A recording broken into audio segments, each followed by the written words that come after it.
আসসালামু আলাইকুম। আপনারা একটা রক্তক্ষয়ী সংঘর্ষ, একজন রাক্ষসের মুখ থেকে এই দেশটাকে ১৪০০ মানুষ জীবন দিয়ে বাঁচিয়ে দিয়ে গিয়েছে। সেখান থেকে ২ বছর দূরত্বেও নাই, ২ বছরেরও কম সময় হয়েছে। সেখানে দাঁড়িয়ে আপনারা যেটা করছেন, আপনারা এখন গুপ্ত সুপ্ত নিয়ে নিজেদের ভেতরে কামড়াকামড়ি করছেন, লুটপাট, তারপরে নিজেদের ভেতরে মারামারি যা আছে, বিএনপির ভেতরে বিএনপি জামাতের সাথে নানান ধরনের দ্বন্দ্ব এখন চলছে। অথচ কয়দিন আগে আপনারা একসাথে মার খেয়েছেন, একসাথে গুম হয়েছেন, একসাথে রিমান্ডে গিয়েছেন, একসাথে জেলখানায় থেকেছেন, একসাথে মশারি নিয়ে ধান খেতে ঘুমিয়েছেন। আপনারা সেটা ভুলে গিয়েছেন। অথচ আমরা যে কত ভয়ঙ্কর একটা পরিস্থিতির ভেতরে, কত বিপজ্জনক জায়গার ভেতরে এই দেশটা দাঁড়িয়ে আছে, এটা আপনাদেরকে অনুমান করার, বিবেক বুদ্ধি দিয়ে চিন্তা করার সেই শক্তি বোধহয় আল্লাহ আপনাদের দেয় নাই। এখনও ঘাড়ের উপরে নিঃশ্বাস ফেলছে সেই রাক্ষস। 2 দিন পর পরই বলে আসতেছি, খেয়ে ফেলবো, লিস্টিং করছি, কারা কারা করেছে। একজনও বাঁচতে পারবেন। আমি আজকে একজনের বিরুদ্ধে, আপনি আর আমার বিরুদ্ধে যেই কজন আছে, যারা যারা এনসিপি বলেন, জামাত বলেন, বিএনপি বলেন, যারা পুলিশে এখন বিভিন্ন বড় বড় পদে এসে, কেউ কি বেঁচে আসতে পারবে এখান থেকে? যদি আওয়ামী লীগ আবার ইন্ডিয়ার সহায়তায় যদি বাংলাদেশে ঢোকে, আপনার মনে হয় একজন বাঁচতে পারবেন? আগে তো নিজের জীবন বাঁচাবেন, এরপরে লুটপাট করেন, গুপ্ত সুপ্ত বালছাল নিয়ে মারামারি করেন, যেটা পরে করেন। আগে দেশের স্বাধীনতাটা, সার্বভৌমত্বটাকে তো আগে মানে ঠিক করে নেবেন, মেরামত করে, যে আমি এখন সিকিউর। এরপরে আপনি কামড়াকামড়ি করেন, খাওয়া দাওয়া করেন। আপনাদের অবস্থা দেখলে মনে হয় অ্যাজ ইফ আপনারা একটা স্বাভাবিক নির্বাচনের মধ্য দিয়ে আসছেন। 5 বছর পরে আরেকটা সরকার আসলে কী হবে? কিছুই হবে না। আপনার মাথায় রাখতে হবে, অন্তত যদি কমও হয় তাও 20 বছর আপনাকে আওয়ামী লীগকে ক্ষমতার বাইরে রাখতে হবে। তার একটা মহাপরিকল্পনা আপনাদের করা উচিত ছিল, সেটা না করে আপনারা করছেন। আজকে যে বিষয়টা আপনাদেরকে বলবো, এটা বললে বুঝতে পারবেন যে কত ভয়ঙ্কর জায়গায়, কত বিপজ্জনক জায়গায় তারেক রহমানের জীবন, আপনাদের জীবন, আমাদের জীবন দাঁড়িয়ে আছে। তাহলে বুঝতে পারবেন। 20 তারিখ, এই 20 এপ্রিল আমি ফেসবুকে একটা পোস্ট করেছিলাম, বিমান বাহিনীর ভেতরে কিছু একটা হচ্ছে, তারপরে সর্বোচ্চ সতর্কতা জারি করা হয়েছে। তো আমি যতটুকু জেনেছিলাম, ওই দিন ভেতরে আমার যতটুকু সোর্স আছে তারা বলছে, ভাই খুব টান টান উত্তেজনা মনে হচ্ছে, এটা মানে খুব উপরের লেভেলের এরকম 2-1 জন ছাড়া বোধহয় আর অন্য তেমন কেউ জানে না। আমি এরপরে জানার চেষ্টা করলাম।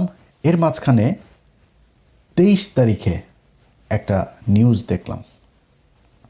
23 তারিখে নিউজটা করেছেন ভারতীয় একজন সাংবাদিক, তার নাম হচ্ছে চন্দন নন্দী। চন্দন নন্দী 23 তারিখে নিউজে বলেছেন যে Bangladesh air force on high alert after raids net many airmen for links with Tehrik Taliban Pakistan, TTP.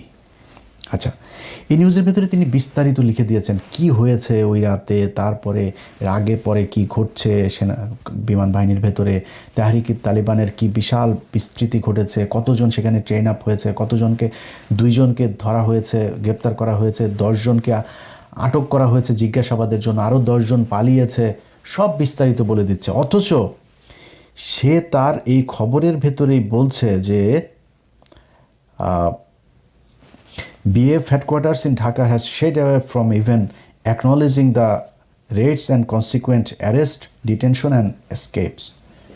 মানে ওর খবর, ওর এটার ভিতরে আপনারা নর্থ ওয়েস্টের ওই পোর্টালে গেলে তারপরে দেখতে পারবেন, ওর খবরের ভেতরেই বলছে যে BF হেডকোয়ার্টার্স, মানে বাংলাদেশ এয়ারফোর্সের হেডকোয়ার্টার্স, এই ঘটনা নিয়ে সেটাও তারা অ্যাকনোলেজিংও করছে না অ্যাবাউট কোনটা, অ্যারেস্ট, ডিটেনশন এবং এসকেপ। এই রেড দেওয়ার পরে যা ঘটেছে সেই কনসিকুয়েন্ট তারা প্রকাশ করে নাই, সে নিজে বলছে। অথচ তিনি জেনে গিয়েছেন। তিনি জানলেন কিভাবে? এটা হচ্ছে কোশ্চেন। আচ্ছা, বাংলাদেশের সেনাবাহিনীর কোনো কিছু হওয়ার আগেই এই নর্থ ওয়েস্টের কাছে চলে যায়, এই চন্দন নন্দীর কাছে। চন্দন নন্দী মূলত ভারতীয় গোয়েন্দা সংস্থার একটা মুখপাত্রের মতো আচরণ করে, ওইখান থেকে যেসব সূত্রের খবর টবর পায় এগুলোই সে মূলতই করে। তার খবরের একটা বিরাট অংশ জুড়ে বাংলাদেশ সেনাবাহিনীর ভেতরে ওয়াকার পাত দিলেও ওই গন্ধ পায়, এরকম অবস্থা। তো উনি কিভাবে জানলেন? BF এয়ারফোর্স হেডকোয়ার্টার এটা বলেন, সে নিজে বলছে, তারা নিজেরাই মুখ খোলে নাই এই কারা কি হয়েছে, এই রেডের পরে কাদেরকে ধরা হয়েছে, কি করা, অথচ সে সংখ্যা বলে দিচ্ছে যে 10 জনকে 2 জনকে গ্রেপ্তার করা হয়েছে, 10 জনকে 9 জন বা 10 জনকে জিজ্ঞাসাবাদের জন্য ধরা হয়েছে, আরও 9-10 জন পালিয়েছে, সেসব বলে দিচ্ছে। কিভাবে জানলো? এবার আসেন, বাংলাদেশের একজন, আমি চন্দন নন্দীর এখানে আরেকবার আসতে হবে, তার আগে বাংলাদেশের একজন সাংবাদিক আছেন, জুলকারনাইন সায়ের খান সামি ভাই। সামি ভাই ওইটার পরপরই তিনি একটা পোস্ট করেছেন। তিনার পোস্টটা হচ্ছে, বিগত অন্তর্বর্তীকালীন সরকার 1.5 বছরে বাংলাদেশের জাতীয় নিরাপত্তার এমন কিছু ক্ষতি সাধন করেছে যা অবর্ণনীয়। বিভিন্ন উগ্রবাদী গোষ্ঠীকে এক প্রকার ফ্রি রাইড দিয়ে দেশের নিরাপত্তা ব্যবস্থার অভ্যন্তরে এমন এক ঘুণপোকার চাষ তারা করার চেষ্টা করেছে, যখন তার সামনে আসবে তখন তাদের প্রতি ঘৃণায় আপনার মন বিষিয়ে উঠবে। এটা বললে আপনি পুরোপুরি বুঝবেন না কি বুঝাইতে চাচ্ছেন উনি। ওইখানে ওই পোস্টে একটা পিন কমেন্ট পাঠিয়েছেন। তো আমাকে পোস্টটা যিনি পাঠিয়েছেন, পাঠানোর পরে আমার, ভাই কী হয়েছে, এটা কী লিখছে, ঠিকই তো আছে। পরে উনি আমার একটা পোস্টে পিন কমেন্ট করেছে, সেই কমেন্টটা আমার পাঠাইলো। সেখানে লিখেছেন, আপাতত এতটুকুই জানতে পারি যে অনতিবিলম্বে পাকিস্তানের সাথে সরাসরি বিমান চলাচল কিছুদিনের জন্য হলেও স্থগিত করা অতীব জরুরি। এইটাই হচ্ছে গিয়ে মূল পয়েন্ট, যে পাকিস্তান এখানে কোত্থেকে আসলো, তেহরিকে তালিবান পাকিস্তান কারা, চন্দন নন্দীর কাছে খবর কেমনে গেল, সেই খবর ওই দিনই আবার নবনীতা চৌধুরীর কাছেও গেল। নবনীতা চৌধুরীও কিন্তু এই চন্দন নন্দীর এইটারই মূলত উনি বাংলায় ট্রান্সলেট করে উনি একটা ভিডিও বানিয়েছেন। এবার আসেন বুঝি আমরা। বুঝতে হলে আমাকে আবারও সেই চন্দন নন্দীর ওই পোস্টে যাইতে হবে। আচ্ছা, চন্দন নন্দী 2টা নিউজ করেছে, একটা 23 তারিখ আর একটা 26 তারিখে, 2 দিন আগে। আচ্ছা, তিনি একটা কথা বলেছেন যে the information related to the TTP, মানে ওই তেহরিক তালিবান পাকিস্তান, যেটা network among BF personal spread after Pakistani authorities informed Bangladeshi officials. Pakistani authorities মানে হয় গোয়েন্দা সংস্থা বা সরকার বা দূতাবাস, কোনো একটা পক্ষ বাংলাদেশ এয়ারফোর্সকে জানিয়েছে, অফিসিয়ালসদেরকে জানিয়েছে, পাকিস্তানের সরকার জানাইলো। বুঝেন, কিন্তু খুব হিসাব করে বুঝেন। পাকিস্তানের সরকার বাংলাদেশ সরকারকে জানাইলো, তেহরিকি তালিবান পাকিস্তানের লোক তোমার এয়ারফোর্সের ভেতরে আছে, তাদেরকে তাড়াতাড়ি ধরো। আচ্ছা, জুলকারনাইন সামি বলল যে পাকিস্তানের সাথে প্লেন যোগাযোগ তাড়াতাড়ি বন্ধ করো। আচ্ছা, পাকিস্তান থেকে তাহরিকে তালিবানের পাকিস্তানরা তাহলে বাংলাদেশে যে এয়ারপোর্ট এটা বন্ধ করার মানে কি? মানে হচ্ছে যে বন্ধ করলে এই যে ডিরেক্ট ফ্লাইটে তাড়াতাড়ি সব তাহরিকে তালিবান পাকিস্তানের লোকজন বাংলাদেশে আসতেছে, এই জন্য উনি চান তাড়াতাড়ি পাকিস্তানের সাথে বিমান যোগাযোগ বন্ধ হোক।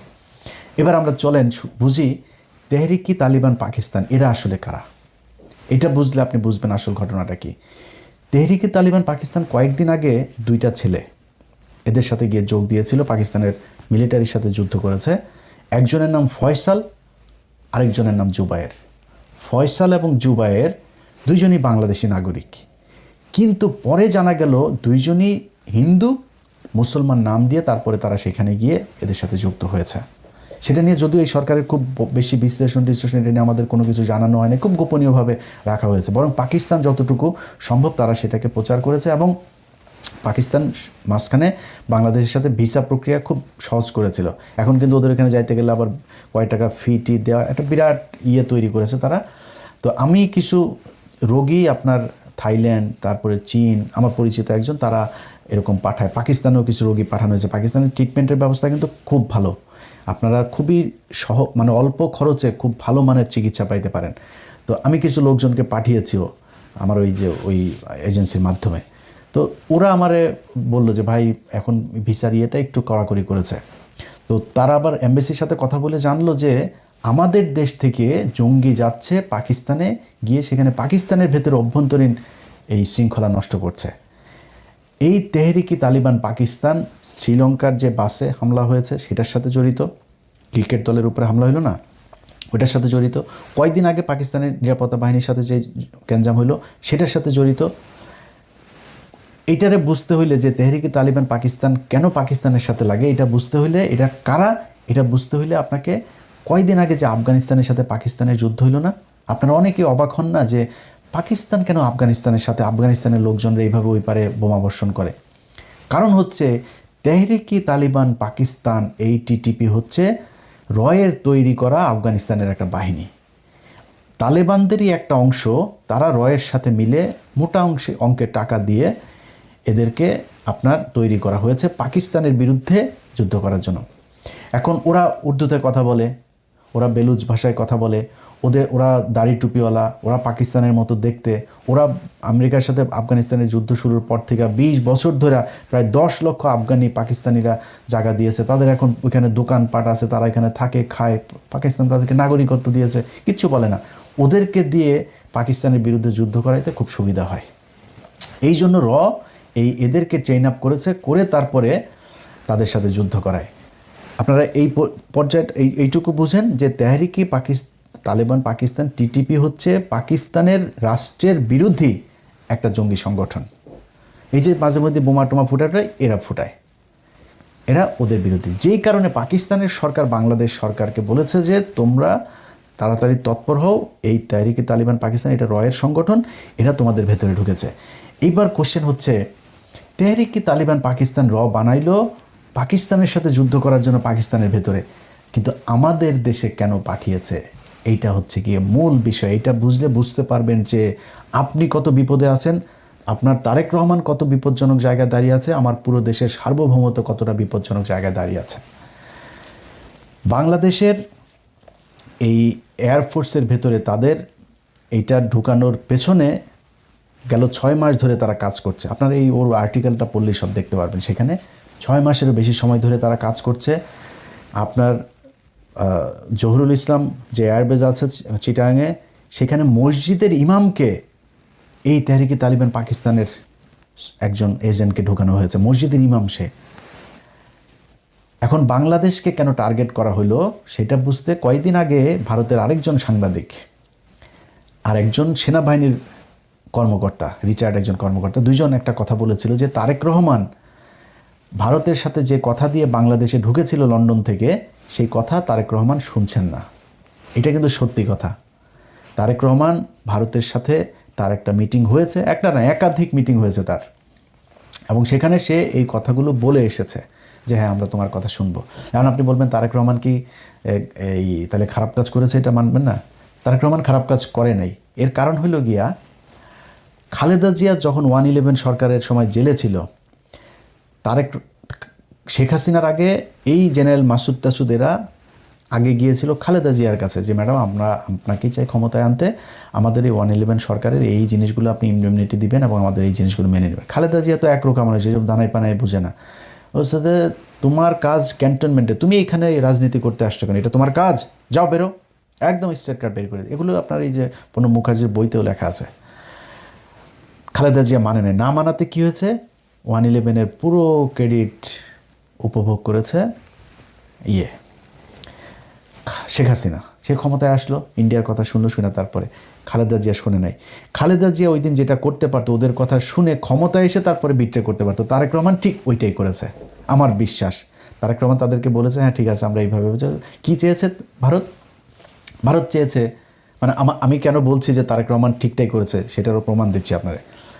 ওই সাংবাদিক এবং রিটায়ার্ড অফিসার দুইজনই একটা কথা বলেছিল, তারেক রহমান কয়েকটা জিনিস এই ভারতের কাছে কথা দিয়েছিল। এক, আওয়ামী লীগকে স্বাভাবিক রাজনীতিতে ফিরতে দিতে হবে, শেখ হাসিনাকে ফিরিয়ে নিতে হবে, তাকে আটক করা যাবে না। তারপরে 7 সিস্টারের যে বিচ্ছিন্নতাবাদীগুলো আছে, এগুলো ভারতের সাথে মিলে একসাথে কাজ করতে হবে তাদেরকে নিশ্চিহ্ন করার জন্য, নির্মূল করার জন্য। এবার বলেন তারেক রহমান সেটা শুনেছে কি না, শুনবে কি না, মানে আমি কেমনে বলবো যে তারেক রহমান ভারতের কথা শুনে নাই, বিট্রে করে নাই? এই সাংবাদিক এবং এই রিটায়ার্ড অফিসারই বলেছে তারেক রহমান ভারতের কথা শুনছে না। এখন শুনছে না কেন, যে আসলেই এটার প্রমাণ কি, 111 মাসুদকে ধরা হয়েছে, মামুন খালেদকে ধরা হয়েছে, খালেদ মামুন, এই যে মামুন খালেদ আপনার ডিজিএফআই চিফ ছিল, যে ডিজিএফআই ডিরেক্টর আরেকটা ধরা হয়েছে, 4-5 জনের ধরা হলো না? আপনার কি মনে হয় ভারত কোনো দিন তারেক রহমানকে এটাতে সাপোর্ট দিচ্ছে বা তারেক রহমানের এটা মেনে নিচ্ছে? ভারত মেনে নিচ্ছে না, কিন্তু তারেক রহমান সেটা করেছে।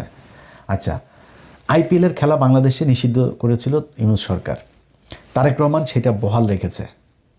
এটা আপনার মনে হয় ভারতের কোটি কোটি ডলার খরচ মানে অপচয় হয়েছে, এটার কারণে লস হয়েছে? তারপরে আওয়ামী লীগের কার্যক্রম নিষিদ্ধ নিষিদ্ধ তো ছিল, ওইভাবে থাকতো, আইনে পরিণত করার দরকার আছে, তারেক রহমান সেটা করেছে। অনেক কিছুই আপনারা দেখছেন উপরে উপরে যে না মনে হচ্ছে ভারতের সাথে দিয়ে ভারতের বাংলাদেশের পররাষ্ট্রমন্ত্রীকে যেতেই হবে, তার সাথে কি আমরা ডিপ্লোমেসি ডিসকানেক্ট করেছি নাকি? তো তার তো হইতেই হবে, তার এখানে যাইতেই পারে কিন্তু ভেতরে ভেতরে যেটা করার তারেক রহমান কিন্তু সেটাই করছে। এই কারণেই আমার যে সূত্র, সেই সূত্র আমাকে যেটা জানিয়েছে যে তারেক রহমানকে হত্যা করে তারপরে দেশের ভেতরে একটা অস্থিতিশীল পরিস্থিতি তৈরি করবে, কিন্তু তারপরে সরকার আবার ক্ষমতায় আসবে বিএনপি। তারেক রহমানের এই যেই শেষ কৃত্যের যে অনুষ্ঠান, দাফন কাফন যা যা হবে, এই দাফন কাফনের সময় বিশাল আকারে রাষ্ট্রীয় শোক টোক দেওয়া হবে। তারেক রহমান এই জাতির বিশাল এক কিছু ছিল, সব কিছু বলা হবে। বিএনপির নেতারা কান্নাকাটি করে পায়জামা ভিজায় ফেলবে, সব হবে। কিন্তু বিএনপির যে দ্বিতীয় সারির যেই নেতারা বিএনপির হাল ধরবে, ক্ষমতায় আসবে, সেই ব্যক্তিরা হচ্ছে গিয়ে তারেক রহমান যা করছিলেন তার ঠিক উল্টাটা করবে। যেটা বলবে সেটাই করবেন, এই পরিকল্পনা নিয়ে তারপরে তারা আগাচ্ছিলেন সেনাবাহিনীর ভেতরে একটা কু করার জন্য। এবার বুঝতে পারছেন? আপনারা পুরো ঘটনার সব যদি নাকি একসাথে মিলানোর পরে দেখতে পারবেন যে তেহরিকি তালিবান পাকিস্তানের টিটিপির সাথে ভারতের যেই যোগসাজেশ, সেটা দিয়ে তারা পাকিস্তানের সাথে ওইদিকে ফাইট করছে, আর এই দিকেও ভারতের বিরুদ্ধে যারা কাজ করবে তাদেরকে এই করার জন্য এই তেহরিকি তালিবান পাকিস্তান নাম দিয়ে তারপরে করা হয়েছে। এখন এর পরপর পুলিশ হেডকোয়ার্টার একটা বিজ্ঞপ্তি দিয়েছে। সেই বিজ্ঞপ্তিটার ভেতরে আমি জানি না যে এটার কৌশল নাকি এটা বিষয়টা এরকমই। পুলিশ হেডকোয়ার্টার বলেছে, নিষিদ্ধ ঘোষিত উগ্রবাদী সংগঠনের সমর্থক কর্তৃক গুরুত্বপূর্ণ স্থাপনায় হামলার পরিকল্পনা সংক্রান্ত গোপন ও জরুরি গোপনীয়। এটা দিয়েছে 23 এপ্রিল। ওই যে তারিখ মনে আছে, যেই 23 এপ্রিল চন্দন নন্দী আপনার নিউজ করলো, সেই 23 তারিখে পুলিশ হেডকোয়ার্টার এটা দিল। ওর পরের দিনই আবার জুলকারনাইন স্বামী ভাইও এটা নিয়ে করলো। ওই দিনই আবার নবনীতা চৌধুরীও নিউজ করলো। সবগুলোর একসাথে মিলান, তাহলে বুঝতে পারবেন যে খেলাটা কোথায়। এখন পুলিশের বিষয়টা আমি এখনও স্পষ্ট না। পুলিশ যেটা বলেছে নিষিদ্ধ ঘোষিত উগ্রবাদী সংগঠন, তো এই নিষিদ্ধ ঘোষিত উগ্রবাদী সংগঠনটা কি ইসলামী কোনো নিষিদ্ধ ঘোষিত সংগঠন নাকি কোনটা, এটাই না। এখন যদি পুলিশকে সর্বোচ্চ সতর্ক অবস্থায় রাখার জন্য এটা একটা কৌশল হয়ে থাকে তাহলে ভালো। বাট আমি সরকারের সব পর্যায়কে একটা জিনিস বলবো, সিটিটিসির যিনি আছেন প্রধান, এই মাল কিন্তু রয়ের মাল। অতএব তার এখানে আবার তার আলোচনাও কয়দিন ধরে হচ্ছে, সে তার বক্তব্যের প্রেক্ষিতে বা তার তথ্যের প্রেক্ষিতে যদি এই জঙ্গি সংগঠন, উগ্রবাদী সংগঠনের হামলার নাশকতার এই আওয়ামী লীগের মতো যদি ছক সাজানোর কথা বলে থাকেন, তাইলে কিন্তু বিপদে বিএনপি আরেকবার পড়বেন।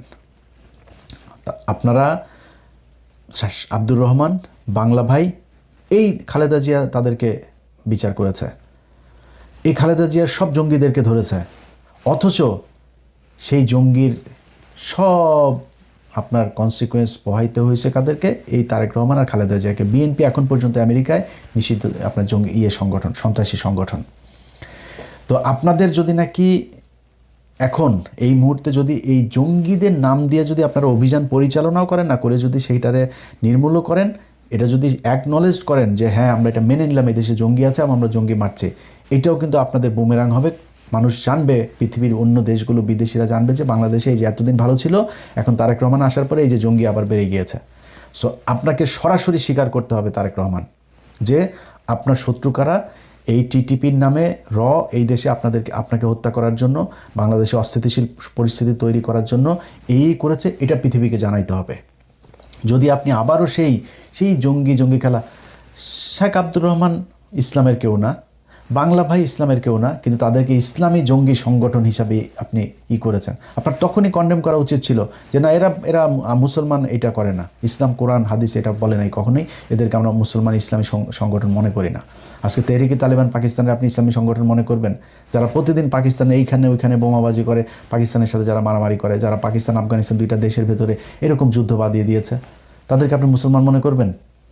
এরা মুসলমান না। আমাদের দেশে যারা এই তাহরিকে তালেবান পাকিস্তানের নামে যারা করছে এরাও মুসলমান হইতে পারে না। এটা আপনাকে সরাসরি বলতে হবে যে যুদ্ধ যদি করেন সেই 10 ট্রাক অস্ত্র মামলার দিন যারা কিনা যেই পুলিশের সার্জেন্ট হোক, টিআই হোক আর যেই হোক, এই অস্ত্র যারা ধরেছিল সেই অস্ত্র তাদেরকে নাই করে দেওয়া উচিত ছিল। নাচতে নামার পরে আপনি ঘুমটা দিয়ে লাভ নাই, তাদেরকে নাই করে দেওয়া উচিত ছিল। আপনি ধরার পরে সারা পৃথিবী জেনেছে যে 10 টাকা অস্ত্র মামলা উলফার কাছে যাচ্ছে, মানুষ জানে কোথায় যাচ্ছে, কি হয়েছে, কি হচ্ছে।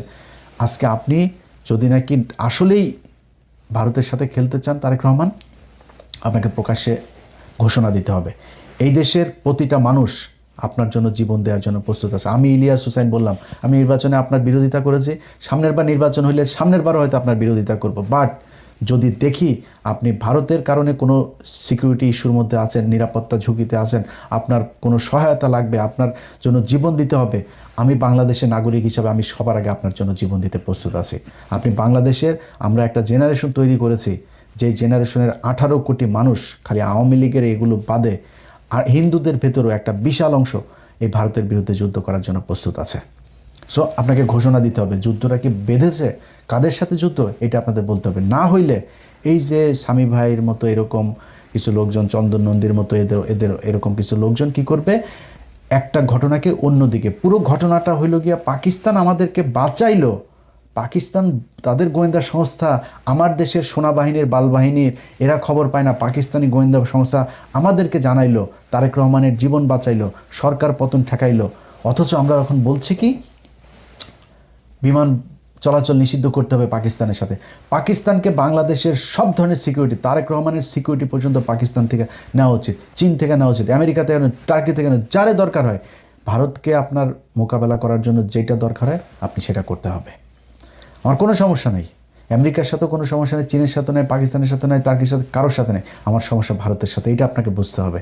যদি আপনি সরাসরি এইভাবে না বলেন, এই গোজামিল দিয়া এইভাবে পুলিশের কিছু জাউরাগুলো তো আছে এখনও, সেনাবাহিনীর এই যে ওয়াকার বাহিনী আছে, এই ওয়াকার বাহিনী দিয়া তারপরে মানুষের মাঝে বিভ্রান্তি তৈরি করবে পৃথিবীর কাছে। আপনি যেটাই জানেন আর না জানেন, কিন্তু এই যে লেখালেখি, এই যে চন্দন নন্দীর যেই লেখা, তারপরে মিডিয়াতে যা আসবে, এই যে পুলিশের যে হেডকোয়ার্টার থেকে যেটা দেওয়া হলো, এটা কি প্রতিটা দূতাবাসে যায় নাই? প্রতিটা দূতাবাসে এটার খবর পায় নাই? কি জানলো, মেসেজটা কি গেল তাদের কাছে যে বাংলাদেশে আবারও জঙ্গি মাথা চারা দিচ্ছে? এই বাংলাদেশে গেল 2 বছরে কোনো দিন তো জঙ্গি হামলা হইল না।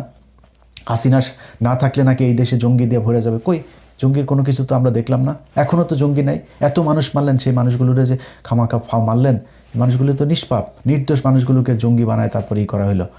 অতএব বিএনপির কাছে অনুরোধ থাকবে, আল্লাহর ওয়াস্তে এই জঙ্গি খেলা বন্ধ করেন। ভারতের সাথে যে যুদ্ধ করছেন এটা সরাসরি প্রকাশ করেন, সরাসরি প্রকাশ করে তারেক রহমান আপনি দরকারে আপনার যেই সিকিউরিটি দরকার, খালি এয়ার ডিফেন্সটা আপনি ঠিক করেন, এই দেশের মানুষ আপনাকে নিরাপত্তা দিবে। যদি খালি এটা আপনি প্রকাশ করতে পারেন যে ভারতের সাথে আপনি খেলছেন, মানুষ আমি ইলিয়াস বললাম, আমি প্রথম বিমানের টিকিট কাটবো যেদিন বুঝবো যে বিএনপি ভারতের সাথে লেগেছে। আল্লাহর কসম করে বললাম, আমি প্রথম ব্যক্তি হব বিদেশ থেকে প্লেনের টিকিট কেটে বাংলাদেশে ঢুকবো ইনশাল্লাহ। যাই হোক, সবশেষ যারা এই যে গুপ্ত সুপ্ত টুপ্ত এইসব নিয়ে গ্যাঞ্জাম করছেন, আপনাদের কাছে অনুরোধ থাকবে ভাই, দেশের অবস্থা কিন্তু ভয়ঙ্কর। আপনি এগুলি যদি বাদও দেন, দেশও যদি চালাইতে চান, এই যে তেলের যেই সংকট দেখায় দিয়ে গেল, এটার কারণে কি 1-2টা জিনিস হবে?